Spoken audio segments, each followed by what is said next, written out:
เพราะว่าจะเรื่องใดๆจะบ่มีความตกต่ำแล้วทุก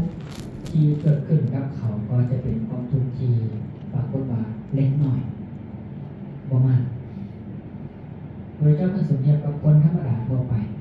คนธรรมดาทั่วไปเนาะสามัญทั่วไปถ้าเทียบกับว่ามีความทุกข์เนี่ยความทุกข์ของคนธรรมดาสามัญทั่วไปเทียบกับแม่น้ำในมหาสมุทรแต่สำหรับบุคคลที่แต่ความเป็นโซลาร์ได้ทุกของเขาจะเหลือหน่อยเพียงยกน้ำติดปลายยาขาเป็นน้ำเหมือนกันแต่มีความรุนแรงมีความแตกต่างแม่เนี่ยคือความแตกต่างแม่เนี่ยคือความที่ไหนมันรุนแรงเกินข้างแบบนี้เป็นอันนี้ก็ถือว่าเป็นแง่มุมที่น่าสนใจแล้วพระเจ้าก็ตรัสต่อไปอีกว่าบุคคลไหนก็ตามที่ได้มาซึ่งความเป็นสุรบันนอกเหนือจากจะเป็นผู้มีความรู้ต้องผ่านไปธรรมดาเขาจะเที่ยงแท้ต่อนิพพานเขาจะตายและเกิดบ่เกิดเจ็ดศาสตร์บ่มีภพที่แปดนั่นคือสิ่งที่พระเจ้าการันตีไว้บ่มีภพที่แปดก็คือเกิดตายบ่เกิดเจ็ดครั้งนอกจากนั้นแล้วพระเจ้ายังพยากรณ์ว่าบุคคลใดก็ตามที่ได้ซึ่งความเป็นสุรบันได้แล้วเนี่ยเขาจะปิดประตู3ประตูแรกก็คือประตูนรกกำเนิดในรัชฉานแล้วก็เปรตวิสัยบ้านเฮาเอิ้นทันทีทางไปที่มันเป็นทุกข์เขาจะปิดนะเพราะเขาจะบ่กระทำกรรมที่ในตัวเองต้องตกต่ำคือเป็นคนที่สลาดครับจะว่ายังไงก็คือเหมือนกับคำว่าท่านบุคคลที่สลาดว่าเขาจะบ่ว่าให้คำที่ก่อให้เกิดศัตรูต่อแต่ถ้าว่าบุคคลที่บ่สลาดว่าเอาดีเข้าตัวเอาชั่วเข้าคนอื่นแต่ว่าให้เจ้าเป็นศัตรูกันไปเลยในเมื่อเฮาเว้ากันเป็นศัตรูต่อกันเฮาจะมีความสุขต่อกันมากก็จะบ่มีทางมีความสุขและก็จะทุกข์และก็เดือดร้อนเพราะผลที่กระทำในขณะอันนี้ก็เป็นแนวมุมหนึ่งฉะนั้นพระสรบันพระเจ้าจะบอกกระทำกรรมที่ในตัวเองต้องทำนะต้องทำนอกจากนี้พระเจ้าบอกว่าบุคคลที่ได้มาเสริมความเป็นสรบันจะประเสริฐกว่าการเป็นพระเจ้าจักรพรรดิพระเจ้าจักรพรรดิเนี่ยมีความพิเศษซ้ำแหละจะเล่าคุณสมบัติของพระเจ้าจักรพรรดิให้ฟังพระเจ้าบอกว่าพระเจ้าจักรพรรดิจะมีแก้วอยู่7ประการหนึ่งเอิ้นว่าจักรแก้วจักรแก้วนี่หมุนไปทางทิศใดพระเจ้าจักรพรรดิก็เดินทางไปในทิศนั้นประชาชนทั้งหลายชาวบ้านชาวเมืองหรือเจ้าเมืองในเมืองนั้นก็จะเข้ามากราบยอมศิลาต่อพระเจ้าจักรพรรดิแล้วพระเจ้าจักรพรรดิก็จะบอกสอนให้กษัตริย์ทั้งหลายปกครองโดยธรรมคือเอาศีล5เป็นวัฒนธรรมในการปกครองจากแก้วนี้ไปทางทิศเหนือตะวันออกตะวันตกจนที่10ทั่วดินแดนนั่นคือคุณสมบัติของจักรแก้วนั่นหมายความว่าทุกหมู่เมืองที่มีอยู่ในแผ่นดินนี้ขึ้นกับพระเจ้าจักรพรรดิเป็นคนเดียวเราปกครองแล้วปกครองโดยบ่ต้องใช้อาวุธบ่ต้องใช้เวทมนต์อย่างใดๆทั้งสิ้นเลยแล้วในยุคของเราเนี่ยประชาชนทั้งหลายที่น่าสุดกับศีล5บริบูรณ์กันหมดทุกคนศีล5บริบูรณ์กันหมดนี่คือจักรแก้วคนนั้น2พระเจ้าจักรพรรดิจะมีสร้างแก้วชื่อว่าอุโบสถเป็นสร้างที่สามารถมีคุณสมบัติห่อแดงพระเจ้าจักรพรรดิทรงอยากจะทดลองสร้างแก้วนี้ว่ามีฤทธิ์มีอานุภาพหลายสักแดงเพิ่นทรงตื่นเช้าผู้ดีเช้ามืดทรงขึ้นสร้างแก้วนี่ห่ออ้อมโลกเที่ยวหนึ่งกลับมาผู้ดีท่านกินอาหารเช้าห้องหนึ่งกลับมาผู้ดีท่านกินอาหารเช้านั่นคือคุณสมบัติของสร้างแก้วนอกจากนั้นก็มีม้าแก้วชื่อว่าวราหกเป็นม้าขาวปอดก็มีคุณสมบัติน้อยหน่อยซึ่งสร้างแก้วเนี่ยจะมีบริวารจำนวนสร้างทั้งหมด 84,000 ตนซึ่งมีอุโบสถเป็นจ่าฝูงเป็นนายนอกจากนั้นพระเจ้าจักรพรรดิยังจะมีนางแก้วก็คือมีเมียแก้วเมียคุณที่อยู่หอเมียแก้วน่าจะเป็นคนมีคุณสมบัติที่ดีเด่นกว่าหญิงธรรมดาสามัญทั่วไปเป็นคนที่งดงามอย่างยิ่งย้ำหนาวอยู่ใกล้จะอุ่นย้ำร้อนอยู่ใกล้จะเย็น มีผมหอมมีการเว้าออกมามีกลิ่นหอมทางปากนอกจากนั้นนะนางจะบ่เคยบ่เพิ่นนอกใจสามีบ่ต้องเว้าเรื่องความจิตเลยทางกายบ่ต้องกระทำแม่นเป็นไม่ได้น้อยเดียวนะนอกจากนั้นแล้วเพิ่นยังมีกหบดีแก้วแล้วก็ปริธายกแก้วก็คือนายกผู้ที่ปกครองราชสมบัติแทนและก็ผู้ทำครั้งหลวงผู้ทำกิจน้อยใหญ่แทนเรามีคุณสมบัติดีเด่นถึงเพียงนี้นอกจากนั้นความพิเศษของพระเจ้าจักรพรรดิที่มีในตัวจะมีอยู่4อย่างหนึ่งพระเจ้าจักรพรรดิจะเป็นคนที่มีอายุยืนเป็นพิเศษตามสุดแบบ80,000 ปีอายุของคนแรกในคำพีนี้ที่บอกไว้สองมาพระเจ้าจักรพรรดินั้นจะเป็นคนที่บ่มีโรคพยาธิจะหน่อย มีแต่ความอยากกินข้าวก็อยากกินข้าวปวดหนักปวดเบาและกับความแก่สลายโรคพยาธิที่น้อยที่สุดละนี่ต่อมาพระเจ้าจักรพรรดิจะเป็นคนที่มีรูปพรรณที่ปรากฏว่างดงามหน้าเบิ่งหน้าใสสุดเวลาพระเจ้าจักรพรรดิจะย่างไปทางไหนเสด็จไปอย่างองค์อาจกล้าประชาชนชาวบ้านเสนอพากันแห่เดินตาม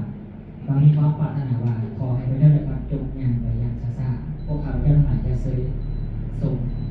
เบิ่งให้ได้สนใจที่เล่นมาเป็นที่ฮักของประชาชนทั้งหลายนี่คือแง่มุมหนึ่งที่อยากจะบอกให้ว่าถึงแม้เขาจะเป็นพระเจ้าจักรพรรดิมีคุณสมบัติดีเด่นถึงขนาดนี้แต่ยังไม่ได้ประเสริฐ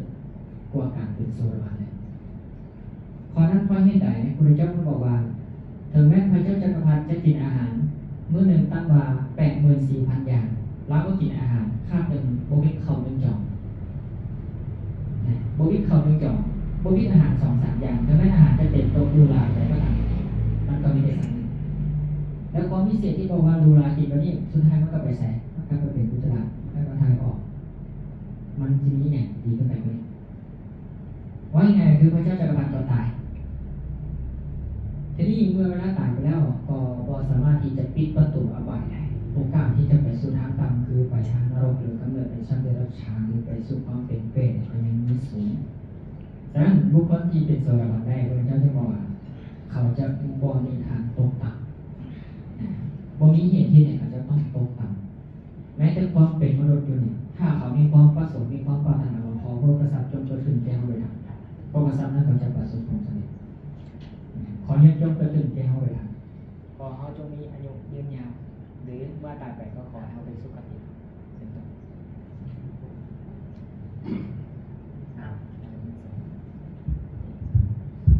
อันนี้สอง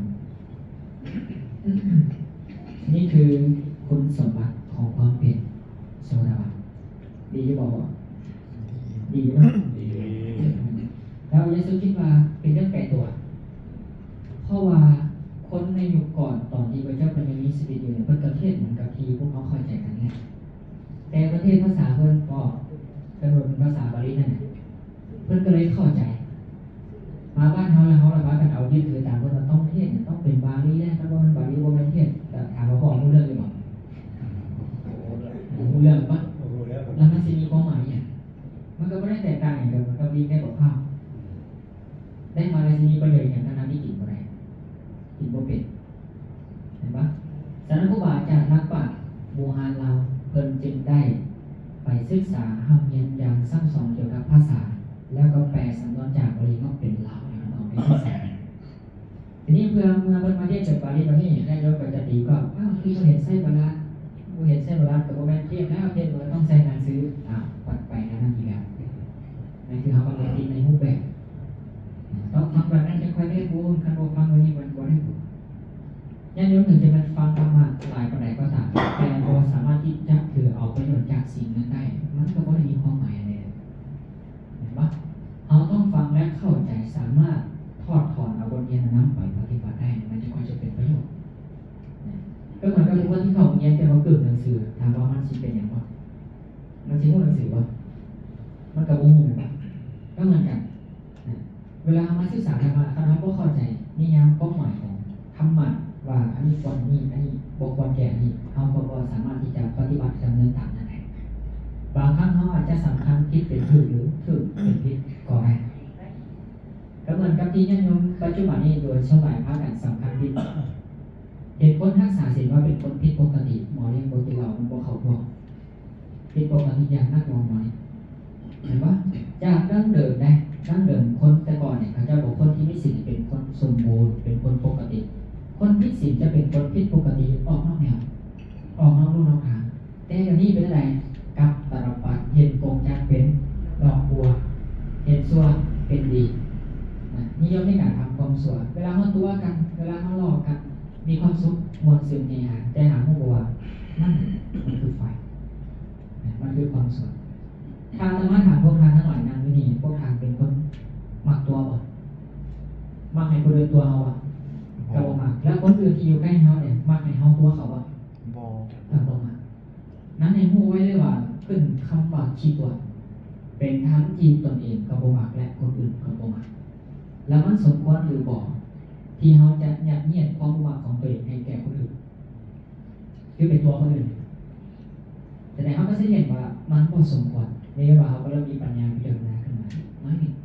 เราจะได้แยกแยะออกว่าสิ่งใดที่ตัวเองบ่มักก็บ่ควรจะทำสิ่งนั้นแก่คนอื่นนั่นคือเรื่องปกติแต่ปัจจุบันนี้เขาเห็นว่ามันผิดปกติพอมันกับตลปัดเห็นปะหรือบางครั้งเขาก็ไปเห็นว่าบาปกรรมมันบ่มีจริงบุญมันก็บ่มีจริงก็เฮ็ดดีมาแทบตายก็บ่เห็นบุญที่จะซอยเหลืออย่างใดเบิ่งให้หมอนั่นหมอนี่เวลามันเฮ็ดสวนมันก็ยังอยู่ดีมีแฮงมันก็ยังมีความสุขเต้นแห้งเต้นกาของมันอยู่บ่เห็นว่ามันสิทุกข์ร้อนอีหยังยังมีความเสื่อมอยู่ดีบ่ถ้าบุคคลใดมีความเสื่อมนี้ให้รู้เอาไว้ว่าเขากำลังมีความเสื่อมผิดเป็นมิจฉาทิฏฐิก็คือมีความเห็นผิดคิดว่ากรรมดีกรรมชั่วบ่มีผลแต่มันมีผลได้กรรมดีกรรมชั่วมันมีผลต่างแต่ว่าไวหรือช้ากรรมบางอย่างให้ผลในปัจจุบันกรรมบางอย่างบ่ให้ผลในปัจจุบันแต่มันจะให้ผลในเวลาต่อไปกรรมบางอย่างบ่ได้ให้ผลในเวลาต่อไปแต่มันจะให้ผลในเวลาต่อไปฉะนั้นกรรมมันมีผลพระเจ้าจึงตรัสไว้ในสุดหนึ่งว่าบุคคลบางคนในโลกนี้บางคนนะบางคนในเปิดก่อนในเมืองก่อนในอดีตที่ผ่านมาเป็นคนที่บ่ค่อยได้ให้ทานบ่ค่อยได้รักษาศีลข้อปานใดเมื่อมีโอกาสได้มาเกิดเป็นมนุษย์ในปัจจุบันนี้จึงเกิดในตระกูลอย่างมีโภคาน้อยมีเงินในคำพอดำเล็กดำหน่อยก็เรียกว่าฝึกเครื่องเข้าคำได้แก่ขัดเหมาะมีความเป็นอยู่อย่างลำบากบุคคลมีความผาสุกแต่เขาก็มีโอกาสได้พอกับการไปทำความดีคือกุศลกรรมในการบริหารและรักษาศีลเขาก็กระทำกรรมอย่างนี้มาเรื่อยๆจนค่อนชีวิตต่อมาก็เลยไม่เห็นว่ากรรมดีมันบ่มีผลอย่างเลยเพราะให้ดีมาแทบตายจนค่อนชีวิตบ่เห็นว่าความดีมันจะส่งผลอย่างแต่หามุ่งบอกว่าไอ้สิ่งที่กำลังส่งผลและกำลังได้รับเนี่ยมันเป็นผลจากกรรมเมื่อก่อนไอ้กรรมที่เจ้าเล่นเนี่ยมันยังไม่ได้ให้ผลเลยมันยังไม่ได้ให้ผลนะครับก็เหมือนกับบุคคลบางคนเกิดมาในตระกูลที่มั่งคั่งหั่งมีโภคทรัพย์สมบัติแต่มาในปัจจุบันนี้กระทำความชั่วทางกายทางวาจาและก็ทางใจมีการฆ่ารักประพฤติผิดก็ตัวก็คำหยาบส่อเสียดตัวเองอย่างต่างๆนี้แต่ว่าเป็นอย่างความชั่วของเขาในที่เขาทำมันยังไม่ได้เขาไม่ผ่าไม่ได้เขาทุกข์ต่ำก็มองมันเป็นณปัจจุบันที่เขากำลังเสวยผลของกรรมเก่าที่มันเป็นส่วนดีที่เขาเคยเห็นมา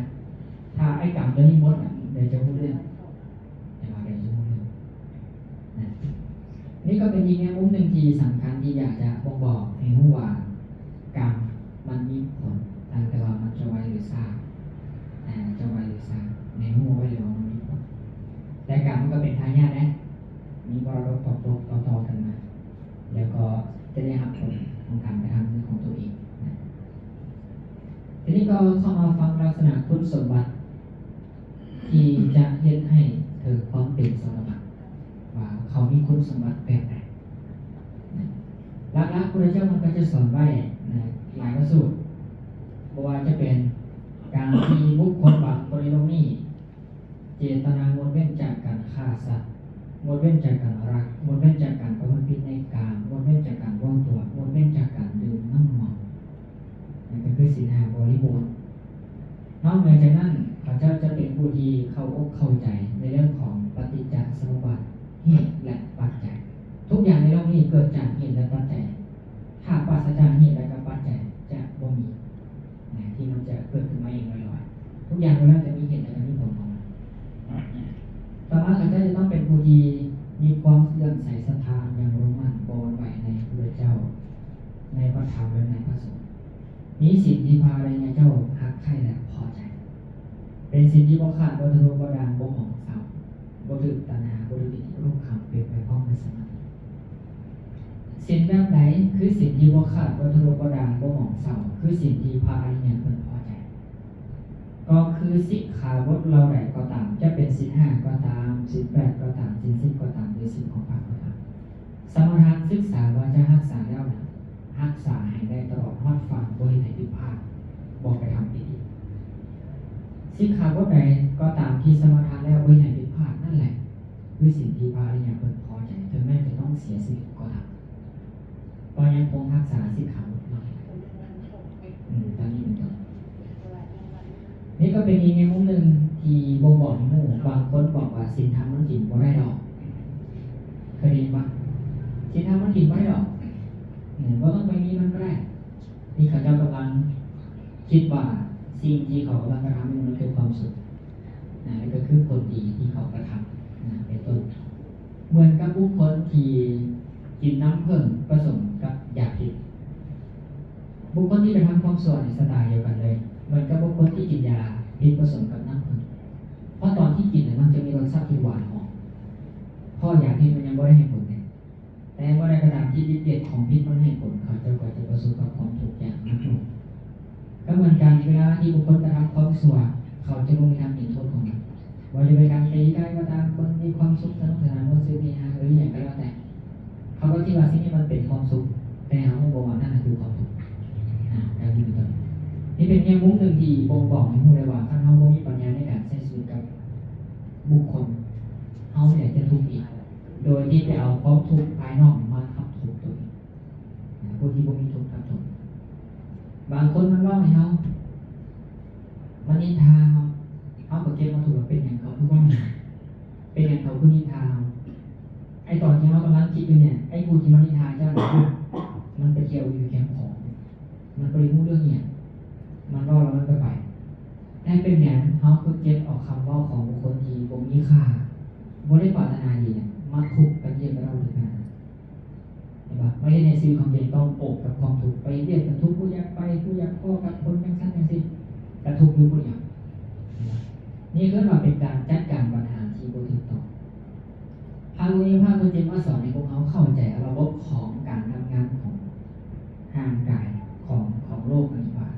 มันอาศัยอะไรในการเกิดทุกข์และกระสุขขึ้นมาพระเจ้าบอกเรื่องอันดับแรกอาศัยอายตนะภายในที่เราต้องพูดก่อนอายตนะก็คือตา1ทุกคนมีเนาะตา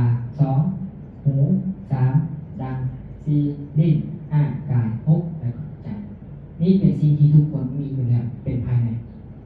ในภายนอกเดี๋ยวมีอย่างไรเป็นสิ่งที่มันมีของมันไปแล้วในภายนอกมันก็มีของมันแล้วคืออย่างหูที่เห็นได้ด้วยตาเสียงที่ฟังได้ด้วยหูกลิ่นที่ดมได้ด้วยลิ้นรสชาติที่สิ้นได้ด้วยลิ้นการสัมผัสที่ถูกต้องด้วยกายห้อนอ่อนแข็งเย็นหนาวและก็ทำอารมณ์ความรู้สึกที่เข้ามากระทบกระแทกกระทั่งในใจอันนี้เป็นสิ่งที่มันมีของมันอยู่แล้วนะเป็นอย่างเขาคอยยินดีในดอกไม้บางอย่างแล้วเป็นอย่างเขาคอยยินดีในดอกไม้บางอย่างหรือเอาดอกไม้ดอกเดิมตัวอย่างดอกไม้ดอกนี้หรือเอาน้ำมาเกี้ยนนี่ได้หลายคนหมักมันปะหมักมันเพราะอย่างจึงหมักมันน้ำมาเกี้ยนมันมีของมันอยู่แล้วพอเราได้สัมผัสได้สิ่งแล้วเรารู้สึกรสชาติของมันดีเห็นปะเราเอาไปพูดคุณสมบัติแต่พอเอาน้ำมาเกี้ยนตัวนี้เนี่ยปาไว้จาก2 มื้อเราก็กินไปน้ำมาเกี้ยนน้ำเดือดนี่นะอารมณ์หมักยังคงมีคือเก่ายังคงจะมีคือเก่าบ่มีแล้วบ่จะกลายเป็นอารมณ์ที่บ่หมักแม่อย่างคือเหตุแม่อย่างคือปัจจัยที่ให้เจ้าหมักและแม่อย่างคือเหตุแม่อย่างคือผลที่ให้เจ้าบ่หมักน้ำมาเกี้ยนซึ่งมันเป็นตุกเองแม่อย่างคือเหตุผลที่ให้เขาหมักที่ให้เขาบ่หมัก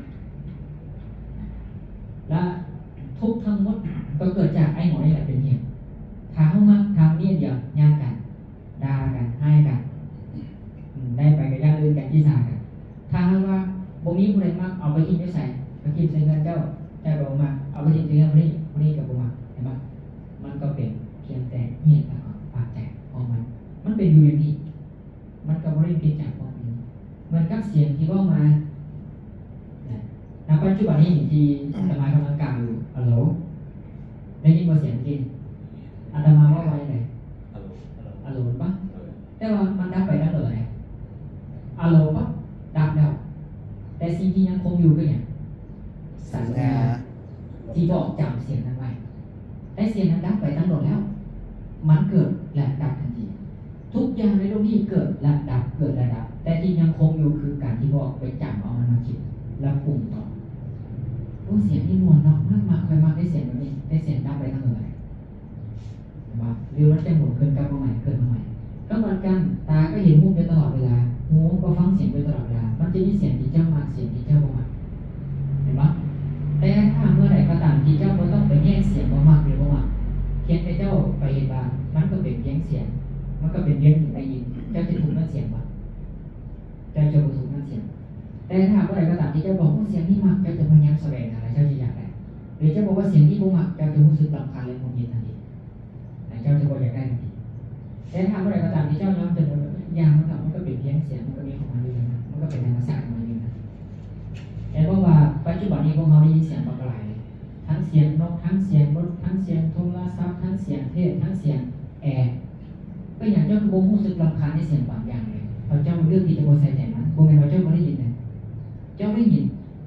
แต่เจ้าเลือกที่จะมองข้ามมันเจ้าเลือกที่จะบ่ให้คุณค่าของมันทุกก็เลยบ่ได้เกิดจากเสียงตัวนั้นเป็นเหตุแต่ถ้าเสียงใดก็ตามที่เจ้าให้ความสำคัญเจ้าให้คุณค่าเจ้าไปจมปลักของมันสุขในทุกข์จะเกิดขึ้นทันที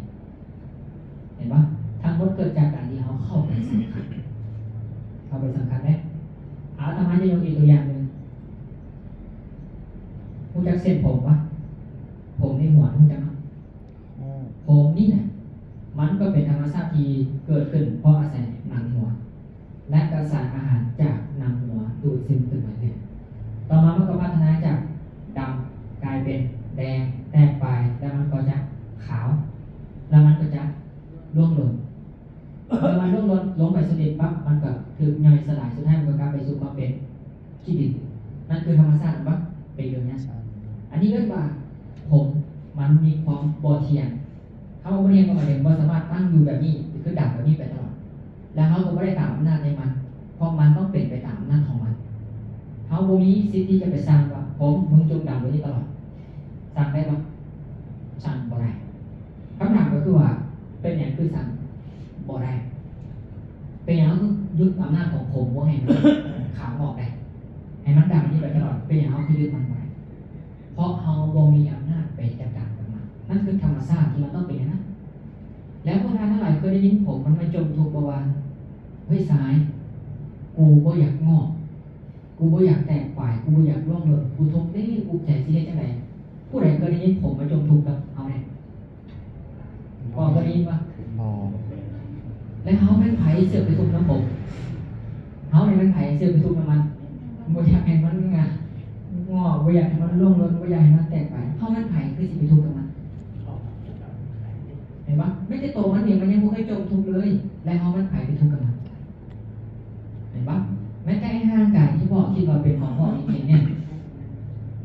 นะเวลาแก่เฒ่าเวลาสลาภาพป่วยก่อภัยเวลาตายคนตายเป็นคนที่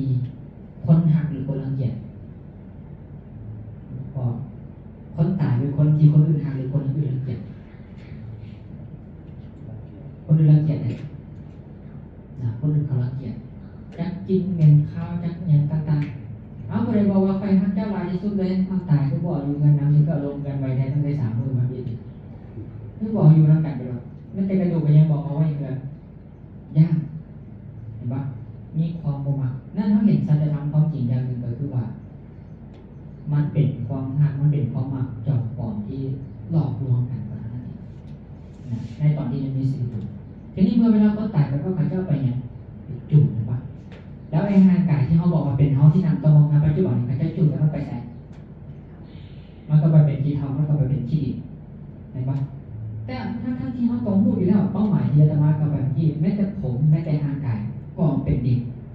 แม้แต่ต้นไม้ที่เราแนมเห็นอยู่นี่ก็เป็นดินแม้แต่พวกเจ้าทางทั้งหลายที่นำนี่ทั้งหมดมันก็เป็นเพียงธาตุดินธาตุน้ำที่ประสบกันเป็นแต่เป็นอย่างอาตมาจึงเลือกที่จะพอใจในธาตุดินที่มันเป็นดอกไม้แต่เลือกสร้างคนนี้เลือกหมากคนนี้เลือกหักคนนี้มันเกิดอย่างเกิดเท่านั้นที่มันเป็นดินเหมือนกันมันเกิดขึ้นดีมันใช่ปะทั้งหมดก็เกิดจากการที่เราบ่งหู้ตามเป็นจริงเราบ่เข้าใจตามเป็นจริงก็เลยไปมีความสุขไปมีความทุกข์กับมันฉะนั้นพระญาทั้งหลายมันจึงว่าเห็นว่าทุกอย่างมันเป็นเพียงธาตุธรรมชาติเป็นเพียงหูได้ยินเสียงบ่ให้คุณค่าบ่ให้ความสำคัญบ้างทุกทั้งหมดที่จะเกิดจากเสียงก็จะบ่เกิดขึ้นที่เขาฉะนั้นทุกที่เกิดขึ้นกับเขาจึงเหลือน้อยสักกับหยดน้ำที่ปลายเนี่ยค่ะแต่สำหรับคนธรรมดาสามารถทั่วไปมึงด่ากูบอกมึงว่าให้กูบอกเห็นปะกูมีกูเป็นเฮามีเฮาเป็นเฮาเป็นของเฮาปั๊บทุกอย่างลายขึ้นทันทีเกือบจะว่าทุกอย่างสามพุทธเจ้าเพิ่งจึงมาสอนให้พวกเขาเนี่ยใช้ชีวิตอย่างเรียบง่ายให้เบิ่งอารมณ์ของตัวเองเบิ่งกับสิ่งแวดล้อมบางอย่างแม่นมันมีคุณค่าและมันเป็นสิ่งที่จำเป็นปัจจัยต่อการเลี้ยงชีวิตแต่ก็อย่ายึดติดจนเกินไปแต่ก็หมายความว่าเจ้าวางไปสิ่งทุกอย่างคำว่าวางในนี้พระเจ้าก็สอนให้วางไปวางอารมณ์ที่มันเกิดขึ้นในปัจจุบันนี้เจ้ารู้ว่าเจ้ากำลังอยู่ด้วยอารมณ์ใดบอกพอใจให้โกรธมุดยิดอารมณ์ขาดอารมณ์พวกนี้เนี่ยมันนำสุขหรือนำทุกข์มาให้ทานเห็นปะทางรู้ว่ามันเป็นอารมณ์ที่นำทุกข์มาให้แล้วคนอื่นก็บ่มาแต่เจ้าเสียเอาอารมณ์นี้ไว้เห็นอย่างเจ้าก็ต้องปะมันลงใช่ปะเอาไปยังบ่มาคนอื่นไปยังบ่มาเอาเวลาก็ออกใจให้ว่ามีความสุขก่อนเอานี้ไม่ได้ผู้ใดใจให้มีความสุขมันยังบ่ถึงมีความสุขเว้ยใจให้เว้ยเครียดมีใจให้มีคนเย็นมีความสุขไรมีบ่บ่ได้มีนั่นหมายความว่าคำว่าอารมณ์ความโกรธหรือความบ่พอใจเป็นสิ่งที่ตัวเองเป็นยังบ่มักและคนอื่นเป็นยังบ่มักและสิ่งเก็บมันไว้โดนคือที่ไหนคันฮู้ว่ามันเกิดก็ต้องหาวิธีลดละมันให้ไวแม่นบ่แล้วพวกเจ้าฮู้เอาไว้เลยว่าขึ้นชื่อว่าความโกรธบ่เคยนำคุณมาให้แก่ผู้ใดนำแต่โทษมาให้อย่างเดียวเขาเห็นว่าเวลาเขาฝึกความโกรธครอบงำมีความโกรธของหน้าด่าพ่อก็ได้ด่าแม่ก็ได้ด่าผักไปยังไงผักยังมาอยู่ยินดีว่าก็ไม่รู้เรื่องอย่างด่ายังไงเวลามีความโกรธครอบงำจูบเงินก็ได้ฆ่าพ่อก็ได้ฆ่าแม่ก็ได้แต่คำถามก็คือว่าความโกรธนี่อยู่ได้หรือเปล่าไม่ได้หรือเนาะมีผู้ใดโกรธฮอดเบิดมือป่ะเบิดมือมานี่นะบ่มีอารมณ์เลยไม่ใช่ความโกรธอย่างเดียวเบิดมือมีมั้ยบ่มี5 ชั่วโมงครับผู้ใดโกรธมัน5 ชั่วโมงไหมบ่มีเอา1 ชั่วโมงฮอดป่ะบ่ฮอดเห็นป่ะความโกรธเกิดขึ้นและดับไปไวหลายแต่ว่าผลจากการกระทำด้วยความโกรธด้วยอารมณ์สมบูรณ์ของเขานั่นบ่ดับเด้อติดโตจะฮอดเมื่อตายตัวอย่างบางคนตีเมียที่มีลูกในห้องด้วยอารมณ์โทสะขนาดหนึ่งจนเย็นให้เมียต้องตายหรือขาพอด้วยจุดในสุสานกระดาษความรู้สึกผิดตัวนี้ที่ต่างเจ้าจนทอดมือเจ้าเข้าลงเลยนะเจ้าบ่มีทางหลุดหลักเลยทางนี้พระเจ้าจึงสอนเอาไว้ว่าความโกรธมืดอยากก็หายแต่ผลจากการกระทำด้วยความโกรธนานนักที่จะหายว่าสามารถเป็นทางได้นั่นหมายความว่าความโกรธก็ดีความมุดมิดก็ดีความไม่พอใจก็ดีบ่เคยสร้างคุณให้แก่ใครนั่นหมายความว่าเมื่อฮู้ซินี่ก็บุคคลที่จะยังให้ความโกรธนี่เนี่ยว่าอยู่กับเป็นจุดเมื่อเราต้องพยายามละให้ไวพอบุคคลที่จะฆ่าความโกรธได้นะกินอยู่เป็นสุขเพราะต้องสังเกตตรงเวลาเขามีความโกรธขึ้นมาเนี่ยคนที่อยู่อ้อมข้างเขาทั้งหมดเนี่ยเขามีความสุขเอาเวลาเขาแจกให้เขาให้กันว่าเนี่ยตาแต่พวกยังตามทุกคนทางนี้เนี่ยมีความสุขเงียบๆแจ่มใสว่าเงียบหมดนั่นหมายความว่ามันเป็นทางที่บริกรให้เกิดความสุขแก่ตัวเองและกับผู้อื่นแทนว่าคนสั่งเขาอีกด้วยอารมณ์เดียวข้อเดียวเนี่ยแต่ถามว่ามันเกิดกับมาตลอดหรอบ่ไอ้ตอนนั้นมันบ่ได้แม่นเจ้าเลยมันเป็นเพียงอารมณ์ชั่ววูบแล้วมันก็ดับไปตัวตนของเจ้าจริงเหมือนกับแบบนี้แหละต้องมีความสุขแต่เพราะอารมณ์นั่นแหละเป็นเหตุที่เราต้องเป็นคนอย่างนั้นแม้จริงเราไม่ได้เป็นคนอย่างนั้นเลยทีนี้เมื่อมีเหตุที่เขาต้องเป็นไปได้เรื่อยๆเขาก็เลยเขาจะคิดว่าเขาเป็นคนอารมณ์ร้อนที่ถึงพวกนี้แต่มันมีเหตุที่ไหนจะต้องเป็นนั่นแต่เจ้าก็ไม่มีแก้มาเพราะเข้าใจความเป็นจริงของธรรมชาติของเองก็เลยไป ให้มันครอบงำกันมันเชี่ยวจิตแบบนี้ทำเวรทำคืนทำเวรทำคืนทำเวรทำคืนจนเกิดความลืมเคยก็เลยสำคัญไปว่าเราเป็นคนอร่อยห้อนเขาได้เป็นคนใจห้อนจริงๆเจ้าไม่ได้เป็นคนใจห้อนอารมณ์ตัวนี้มันเรียกเนี่ยเจ้าเป็นแบบนั้นแล้วมันมีเนี่ยจะต้องเป็นแบบนั้นเลยเพราะนั้นเห็นไหมฉะนั้นก่อนที่เราจะลืมเคยกับสิ่งใดเราต้องเห็นสิ่งนั้นจนเคยสิ่งก่อนหรือจนสำนักก่อนแต่มามั่นใจว่าทุกคนที่เกิดมาเนี่ยยังว่าโบเป็นก่อนจะเอื้อนไก่ได้พวกเจ้าสามารถเอื้อนมันได้เดียวได้ไหมเรื่องคำว่ากอไก่เนี่ยกอไก่กอไก่กว่าสิว่าคำว่ากอไก่ได้เนี่ยช่วงที่เขียนคำว่ากอไก่ได้เนี่ยอาจารย์จะมาจับมือเขียนคอนหัวคอนอย่างต่างๆจนกว่ามันสิเป็นนั่นหมายความว่าต้องเห็ดซ้ำต้องเห็ดหลายจนชำนาญจนเป็นเหมือนกันอารมณ์ก็เหมือนกันความโกรธก็เหมือนกันไม่แต่การด่าอาตมาสาจำความได้เนี่ยตอนนี้ไม่ด่าโบเป็นอยู่กับพ่อกับแม่บ่เคยถือปลูกฝังในส่วนในด่าแต่พอไปเข้าโรงเรียนอยู่ห้องป .1 หมู่มันละด่ากันด่ากันในโรงเรียนเขาก็เอาชื่อพ่อชื่อแม่เขากันมาล้อกันเล่นซึ่งเขาก็บริบูรณ์ซึ่งอย่างแต่โมมันบอกมึงมาเจ๋งให้ล้อเขาด่าพ่อมึงเขาล้อให้พ่อมึงก็เริ่มที่จะจำความด่าเขาด่ากันคำหยาบเนี่ยมันก็จำแต่ยังไม่รู้ความหมายเราพูดแต่ว่าด่าแล้วรู้สึกว่าสะใจดีเห็นปะด่าแล้วเขาด่าบทันนะเขาว่าบทันรู้สึกว่ามันสะใจดีแต่ก็ได้บริบูรณ์ความหมายเนี่ยมันก็มันที่นั่นหรอกแต่ก็ฝึกด่ามาเรื่อยจนด่าเป็นแล้วก็มารู้ความหมายว่าเข้าใจเห็นปะฉะนั้นความส่วนเนี่ยเป็นสิ่งที่พวกเราเนี่ยเคยเห็นมาแล้วเห็นมาหลายจนมันเกิดความเคยชินเห็นไปเรื่อยจนคิดว่ามันไม่มีผลอีอย่างทางที่มันก็มีผลว่าจะเป็นเคยชินจนสนะสารพัดอย่างทั้งหลายเนี่ยคนจริงรักษาสิ่งเอาไว้ดังสิริพระเจ้าตรัสไว้ในส่วนว่าขึ้นชื่อว่าการฆ่าคือการปรุงชีวิตเขาทุกคนที่นั่งอยู่เนี่ยฮักซุกรังเกียจความถูกพวกเขาอยากอยู่พวกเขาไม่อยากตายการที่เขาปรุงฮักซุกเกียจถูกอยากเป็นอยู่ไม่อยากตายจะฆ่าคนอื่นที่ฮักซุกเกียจถูกอยากเป็นอยู่ไม่อยากตายบ่สมควรแล้วคนอื่นที่ฮักซุกเกียจถูกอยากเป็นอยู่ไม่อยากตายจะมาฆ่าเขาเสียจากชีวิตผู้ที่ฮักซุกเกียจถูกอยากอยู่ไม่อยากตายอันนี้ก็บ่สมควรบ่มาฉะนั้นเขาเมื่อพิจารณาเห็นในเรื่องเขาจะจึงพ้นเว้นจากการฆ่าโดยสิ้นเชิงทุกกรณีโมฆะเห็นไหมฉะนั้นเขาจะจึงกระทำในการรักษาศีลให้มันเกิดขึ้นแล้วให้มันบริบูรณ์เลยบอกแล้วมันใกล้กับที่พวกเขากำลังเป็นธุรกิจเนี่ยสิ่งที่จะมัดใจลูกค้าได้ดีที่สุดคืออย่างความซื่อสัตย์และความจริงใจการเอาใจใส่การเทคแคร์นะตัวนี้คือสิ่งที่สำคัญดีก็บอกว่าดีตัวใดเหมาะก็บอกว่าตัวนี้เหมาะแล้วเขาก็ต้องแนะนำสินค้าที่เขาจะสามารถที่จะเลือกเอาเอง1 2 3 4ตามราคาถ้ามาขึ้นเป็นราคาวันหนึ่งเกิดขึ้นมาก็ได้ตัวนี้โดนราคาขึ้นตามราคา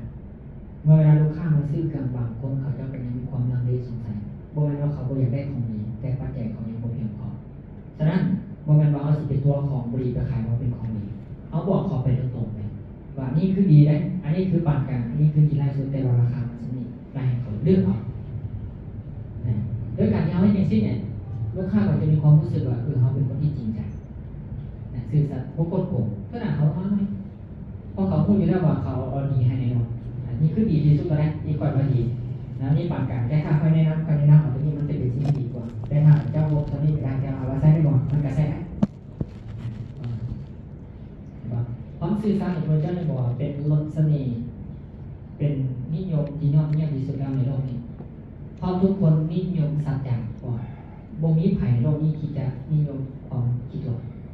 แม้แต่การที่ธุรกิจใดเป็นอย่างที่ต้องเรียนสัญญาก็เพราะคนมักสัจจะและหลายๆครั้งมันบ่มีสัจจะนั่นเองก็เลยต้องมีสัญญาเข้ามาเห็นปะมีการให้สัญญามีการเอากฎหมายเข้ามาฉะนั้นบ่ว่าจะยุ่งใดๆเลยทุกคนก็จะมีสัจจะกันทั้งหมดเลยความจริงความสื่อสารความเอาใจใส่เนี่ยพระเจ้าที่บอกว่าสัจจะนี่แหละเป็นเหตุที่เขานั้นได้มาเสริมเกียรติยศชื่อเสียงและกับความนิยมชมชอบก็จะเป็นประมาณนี้และนี่อย่างไรถามอยู่ก็สามารถถามได้เนาะพอฟังครับเข้าใจ ละเอียดเนาะก็เป็นอย่างนี้แล้วครูบาอาจารย์ก็ได้นี่แหละเห็นว่ามันบ่เหมาะสมที่เราจะไปกระทำในสิ่งที่มันบ่เหมาะสมแก่ผู้อื่นก็เลยพากันหลีกเล่นเข้าป่าเข้าลงไปอยู่กับตัวเองอยู่กับปัจจุบันแต่ว่าพิจารณาเห็นความไม่จริงของธรรมชาติว่าโลกมันก็เป็นอยู่อย่างนี้ของมันหนานะตัวเองก็แก่อยู่แล้วตัวเองก็เฒ่าอยู่แล้วตัวเองก็ต้องตายอยู่แล้วแต่ก็ยังม้วนไปซ่อนแสดงหาเสื้อผ้าเนี่ยที่มันจะต้องเศร้าหมองที่มันจะต้องพกพาแต่ก็ยังจะคิดว่ามึงต้องงามเนี่ยต้องใส่ของงามเนี่ยงามไปเพื่ออย่างนั้นจังดีก็ต้องแก่ก็ต้องเจ็บแต่ที่สุดแล้วต้องตายเห็นปะแล้วพระเจ้าจึงสอนบอกให้เขาใช้ชีวิตอย่างเรียบง่ายใส่ของตามมีตามใดพระเจ้าสอนไหมใส่ของตามมีตามใดสิ่งใดที่มันบ่มียาพยายามคิดอยากจะมีหลายจนเกินไปนี่สอนสารพัดนะก็สอนสารพัดถ้าบางอย่างที่มันมีด้วยอาศัยเหตุที่มันต้องมีเขาตอบมีแต่ในส่วนเป็นคนปล่อยด้วยมันได้มามันจะเป็นปัญหาเหมือนกันสมมติว่าอาตมาอยากได้เสื้อใหม่อาตมาหาเงินไปพิจารณาไปซื้อเสื้อใหม่เพราะความชอบใจเพราะความอยากได้เป็นเหตุถ้าลูกมันเอาซองไปคิดเสื้อที่เจ้าหักเป็นอะไรถ้างูถ้าน้องมันเอาเสื้อที่เจ้าหักที่เจ้าหามาเมื่อกี้เนี่ยไปเห็นอย่างอื่นไปเห็นมันเพื่อนไปนุ่งที่เนื้อที่อย่างต่างๆไม่ได้เกิดอย่างก็แล้วแต่ที่เขาหมักเขาชอบแต่มีเรื่องแต่วันมีเรื่องกันเรียบร้อยเลยเนี่ยแล้วภาพก็ไม่ไหนตั้งแต่ได้ผ่าไม้มาดั้งเดิมมันไม่ได้เป็นสีนี้นะครูเจ้าท่านบอกว่าท่านเจ้าได้ผ่าไม้มาแล้วเนี่ยง่ายที่สุดที่จะเนี่ยเจ้าบนติดในสีก็ยังเอาไปเหยียบลงที่ตกนะที่ครูได้ผ่ามาไม้มาปั๊บเหยียบลงที่ตกเรียกว่าแบบต้มน้ำเปลือกไม้ต่างๆที่มันมีสีต่างๆเอามาทับสีเก่าเพื่อให้นายพี่ครูบอติดใจในสีของผ้าแม้แต่ก็งานมาลงเสื้องานมาลงผ่างานมีสีแบบบุริบัแต่ทางเองก็ออกครับถ้าเห็นเพื่อนเนี่ยปั๊บกันหายกันแล้วแต่นี่เป็นไรก็คือเพื่อนปั๊บเพื่อนเราเพื่อนยังทราบเอาพอมันจำต้องเพื่อนอีกแล้วก็มันเพื่อนเลยเพื่อนเหตุอะไรแต่ไม่จะบอกว่าขนาดแบบเราขึ้นเยอะต้องคนมาบริการใจแต่ถ้าพวกเขาเนี่ยมึงได้ซื้อกับเพื่อนกันสิต้องซื้อได้กูไม่ใช่อะไรมีแค่แบบนั้นปะเชียวกันตายได้เสื้อตัวเดียวเห็นปะก็ดีนะมองนะก็มาฟังไปเลยฟังไปเลยถ้ามาเป็นสิ่งที่ดีมันจะเยียวยาที่ใจมันก็เลยแล้วรู้จักรักในการปฏิบัติแน่นอนถ้าคนในครอบครัวของน้องทั้งหมดมีสินค้าครบมันเตหรือว่าอาตมาบอกเลยว่าพวกเจ้าจะมีความสุขขนาดไหนที่บ่ทุกข์เลยจะบ่ทุกข์เลยมีครอบครัวหนึ่งเนี่ยมันก็ทางครอบครัวเลยทางลูก2 คนแล้วก็ทั้งคนเนี่ยเป็นคนที่อยู่ในธรรมฟังธรรมอยู่ตลอดศึกษาธรรมอยู่ตลอดแล้วก็บอกสอนลูกให้ใช้เหตุและก็ผลแต่เขาเคยถามความคิดของลูกแบบลูกอยากคิดอย่างลูกอยากเรียนอย่างพระเจ้าสนับสนุนแต่ว่าเขาจะสอนให้ลูกคิดเองเป็นว่าสิ่งที่กำลังทำมีผลแบบใดตัวมีผลแบบใดได้ให้เขาเจ้าตัดสินใจถ้ามันผิดพลาดกันเป็นประสบการณ์ของเขาจะไม่เคยห้ามแต่บางคนว่าผ่านมาเกือบ10 กว่าปีแล้วลูกก็บุกไปที่จะออกนอกลู่นอกทางเลยบุกไปที่จะไปเล่นไปเที่ยวไปแบบสามเล่นเที่ยวหรือสร้างความคิดหายไปปวงเดือดร้อนมาสู่ครอบครัวเอาวันไหนปงกันข้ามครับบางครอบครัวที่บุคคลศึกษาธรรมะที่บอกว่าธรรมะเป็นสิ่งมันไม่ได้มีคุณค่าไม่ถึงไรแต่ก้นไม่ได้นำติดพึ่งเพราะวันไหนเลยแกมีความฮอดมนต์รถทลายรถมันไปตีเขารถมันไปฆ่าเขารถมันไปติดยารถมันไปสามเล่นเที่ยวอย่างต่างๆก็ร้ายอย่างนะครับสร้างความปั่นป่วนกันกับพอสมควรจะยกตัวอย่างอย่างยกตัวทางใต้ที่นี่เนี่ยลอยฟังปีใหม่ลาวที่ผ่านไปทุกคนลูกของคนก็พากันไปเล่นเที่ยวในช่วงปีใหม่แล้วก็ได้มีการพากันกินสารชนิดหนึ่งตัวลูกเดินกันมาคอลลาเจนวันกินแล้วปรากฏว่าผู้หญิงคนดังกล่าวนี่พักผ่อนรับชนิดไปเลย15 มื้อบริกรรู้สึกตัวเป็นอัมพาตถึง4เว้าเองบ่เป็นเขาจำได้พาว่าเขาต้องได้พายเนี่ยเขาต้องบริหารร่างกายจนมีคนรู้สูตรของตัวนี้แล้วเขาไปแก้ให้หมอแล้วคอยปรุงยาแก้จนมาปัจจุบันนี้เนี่ยยังเป็นคนที่ว่าได้เต็มเขาสมประกอบคุณว่ายังสมประกอบ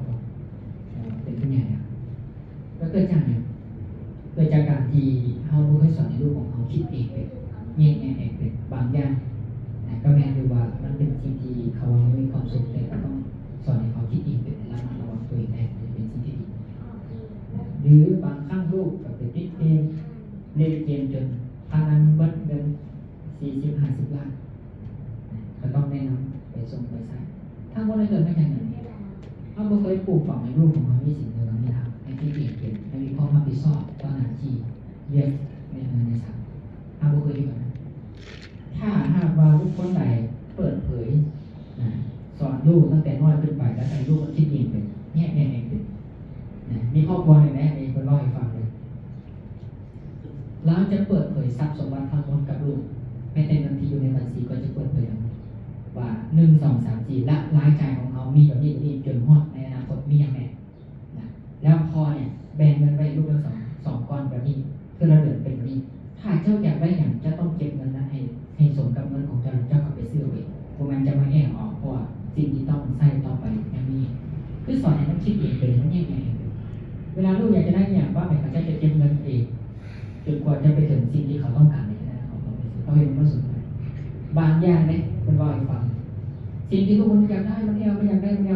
ยเก็บเงินส่วนที่ได้แต่เก็บเงินได้แล้วมันบ่อยเลยใหญ่บ่อยเห็นปะบางอย่างมันก็ไม่ได้ในหนองไงมันไม่ได้ในอันเขาเห็นในสังคมปัจจุบันลูกมันอยากได้รถบอสันบอไปโรงเรียนต้องเขาเคยเปิดเผยสถานะครอบครัวให้ลูกเห็นว่าจริงที่ต้องแบ่งอันนี้อย่างไรรายจ่ายมีอย่างไรรายหักมีอย่างไรเขาเคยบอกไงถ้าให้มันนี่แบบว่าสิ่งที่ต้องแบ่งไงครับมีอย่างไรลูกมันเคยทำนะ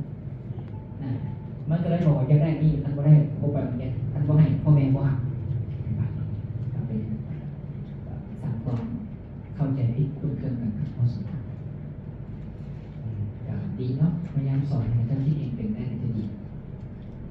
สร้างบทเรียนหรือโทรศัพท์เองต่างๆตกลงกติกากันมันเป็นอย่าง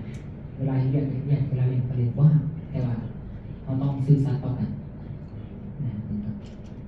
สอนให้ลูกมีความสื่อสารตั้งแต่น้อยจะดีแล้วเราต้องเป็นคนสื่อสารไหม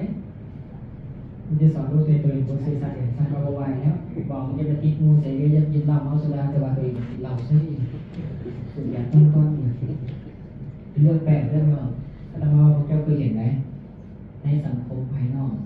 เด็กน้อยทุกคนนี่อายุ12-13 ปีกินเหล้ากินเบียร์เต้นฟ้อนรำทำเพลงสุดอย่างพวกเจ้าเห็นมาเป็นเรื่องปกติพวกเจ้าเห็นมาปกติเลยแต่สารวัตรมาบอกว่ามันบอกปกติเห็นปะมันไม่ได้ปกติไหนแล้วพวกเขาก็ยังปาให้เป็นแบบนี้ไปอยู่ตลอดเห็นปะครูอาจารย์กินเหล้ากับลูกศิษย์ลูกหากินเหล้ากับครูอาจารย์มันเคยมีสมองมันไม่ได้เคยมีไหนแต่พวกเขาเห็นว่ามันเป็นเรื่องปกติเห็นปะเขานิยมทำความชั่วมักในก็มักชอบแข่งในการทำที่นี่ก็เลยปากันไปไม่จริงมันเป็นเรื่องดีของเราส่วนมันว่าเรื่องวัฒนธรรมเห็นปะแต่เป็นไปตามเหตุปัจจัยแล้วคือคนจิตการพัฒนานำได้ก็มีการรวมทั้งกุศลกับการเน้นเน้นหนักก็คือเรื่องของศีลต้องให้บริบูรณ์100%ถ้าศีลบ่บริบูรณ์100%อย่าวิอาจพยากรณ์ตนมันจะเป็นการสำคัญตนไปอีกเพราะโซดาบัตเขาจะต้องทำสิ่งที่ในเรื่องของศีลให้บริบูรณ์ศีลจะต้องครบย้อมตายดีกว่าที่จะให้สิกขาบทมันด่างไว้การโมนานเนาะก็ได้ถามคือคนที่นั่งนี่หรือว่าทุกคนสามารถเป็นโสดาบันได้หรือเปล่าแสดงว่ามีคุณสมบัติเข้าข้างตามที่ท่านเตได้สัญญาเลยเนาะทุกคนสามารถเป็นนะครับพระเจ้าไม่เคยปิดกั้นไม่ได้ขอทานจนห้องกษัตริย์ถ้ามีคุณสมบัติตามนี้ก็คือพยากรณ์ตนได้คือศีล5บริบูรณ์มีสถานะคนประทับสัญญามั่นคงมีสิ่งที่บ่ขาดบ่โทษบ่นามบ่หมองซับเข้าใจกฎของปฏิจจสมุปบาทตามเป็นจริงว่าทุกอย่างเกิดจากเหตุเกิดจากปัจจัยไม่ได้มีสัตว์บุคคลใดๆเลยที่เป็นคนมาโดนบันดาลให้เขาสุขเขาทุกข์เกิดจากหูนี่ไปได้ยินเสียงแล้วก็ไปสำคัญในเสียงเท่านั้นเองคือทุกข์ถ้าหูได้ยินเสียงแล้วบ่สำคัญในเสียงทุกข์ที่เกิดมาจากเสียงเห็นปะคนปฏิบัติจนขนาดที่บอกว่าหูได้ยินเสียงใดมาก็ต